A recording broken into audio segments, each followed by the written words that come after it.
Պատմիր Ծառուկյանի կնոջ ապտակի մասին։ Ինչ լավ է, որ հետո բա գրել կինա թե տղամարդ։ Փակ է անունը։ Հա, անունը Փակ է, հա։ Ջավահիր ջան, պարզվում է, չգիտեմ, վստահ եմ, Ջավահիրը Ծառուկյանի կինն է, իդեպ հրաշալի անձնավորություն, շատ լավ մարդ, հա։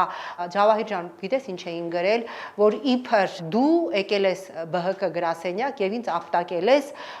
Ջավո ջան, կներես, որ սա հրապարակում եմ, վստահ եմ, որ դու ել ես այս էշությունը, այս կատարյալ էշությունը կարդացել, հա, սա էշությունը, հասկանում եք, ինչ ասեմ, այն որ ասում է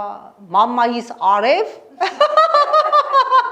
նման իդիոտիզմ, նման ապուշություն չէր կարող լինել, Ջավահիրը ֆանտաստիկ կին է, հրաշալի մայր է, հրաշալի մարդ է, եւ ես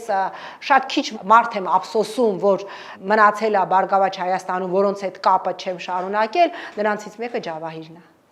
Դու Արագի մեջ տեղավորվի, հնարավոր է աթոռ գրավես։ Գիտեք, ես չունեմ նման ցանկություն, ես կարծում եմ, որ ապագա իշխանության մեջ ես հույս ունեմ եւ ես չեմ հրաժարվի, եթե ապագա, եթե իշխանությունը լինի հայամետ իշխանություն, լինի առաջարկ, ես բնականաբար կքննարկեմ,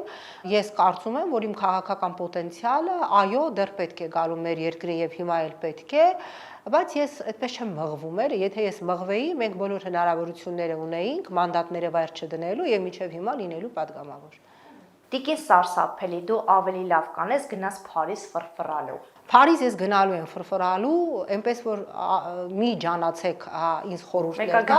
Մեկա գնալու եմ, ինչ էլ ասեք, ինչքան էլ տանջվեք, ինչքան էլ չարախնդակ, ինչքան էլ տրակեք, մեկա գնալու եմ, Փարիզ գնալու եմ հոկտեմբերի 6-ին, ասեմ էդ էլ իմանաք։ Օդանավակայանում են հավաքվելու բոլորը։ Թող գան, հա, սեպտեմբերին էլ մի քանի օրից էլ գնում եմ Ամստերդամ, համեցեք օդանավակայան։